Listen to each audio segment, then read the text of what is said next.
High সবাইকে, আজ একটা রেসিপি নিয়ে এসেছি তোমাদের সকলের সাথে শেয়ার করব বলে। বাঙালি রান্না বান্না আমি মোটামুটি প্রায় সবই শিখে গিয়েছি। রান্নাঘরে চলে এসেছি আজ একটা বিহারি আমিষ রান্না করব বলে। ভারতের বিহার রাজ্যে এই রান্নাটি ভীষণ জনপ্রিয়, নাম চিকেন দেহাতি। প্রথমে এর মশলাটা বানিয়ে নিচ্ছি। একটা মিক্সচার জারে আদা, রসুন, কয়েকটা শুকনো লঙ্কা আর দুটো কাঁচা লঙ্কা দিয়েছি। তাতে দিয়েছি রোস্টেড ধনে, গোটা গোলমরিচ আর গোটা জিরে। এই সমস্তটা পেস্ট হয়ে কিছুটা এরকম লাগবে দেখতে। এই মশলাটা কিছুটা এরকম দরদরেই থাকবে।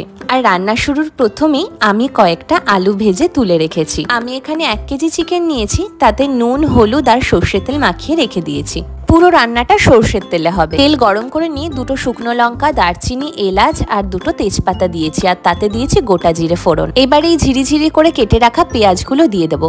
এখানে প্রায় মাঝারি সাইজের 4টে পেঁয়াজ আছে। আমি এতে একটু নুনও অ্যাড করেছি। আর পেঁয়াজগুলো সফট হয়ে এলে আমি এখন দিয়ে দিচ্ছি চিকেনটা। 10 মিনিটের জন্য একটু ওলট পালট করে ভালো করে ভেজে নেব। আর এরপরেই দিয়ে দেবো এর মূল উপাদান, মানে সেই বানানো মশলাটা। ভালো করে নাড়িয়ে চাড়িয়ে কিছুক্ষণ ঢাকা দিয়ে রাখবো। ঢাকনা খুলেই দেখতে পাচ্ছি বেশ অনেকটা জল ছেড়েছে, তাই এতে এক্সট্রা কোনো জল অ্যাড করব না।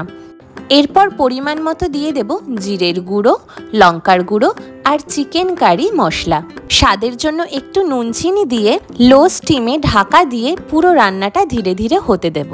এই পুরো রান্নাটা কিন্তু সর্ষের তেলে হয় আর বেশ ঝাল হয়। আর এতে টমেটো, আলু, টক দই কিছুই অ্যাড করতে হয় না। কিন্তু আমার বাড়িতে টমেটো প্রেমী আর আলু প্রেমী মানুষ আছে বলে আমাকে অ্যাড করতে হয়েছে। খুব সুন্দর একটা রং এসে গেছে আর রান্নাটাও প্রায় হয়ে গেছে। এটা হলো এই রান্নার স্পেশাল একটা পার্ট।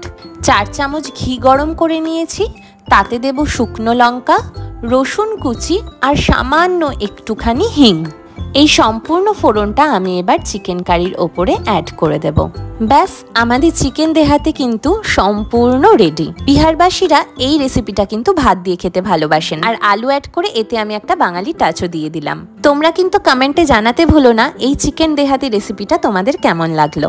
আর এবার থেকে আমি ভাবছি কিছুদিন পর পরই ভিন্ন ভিন্ন রাজ্যের জনপ্রিয় ডিশ রান্না করবো আর তোমাদের সাথে শেয়ার করব। তোমরা কি বলো?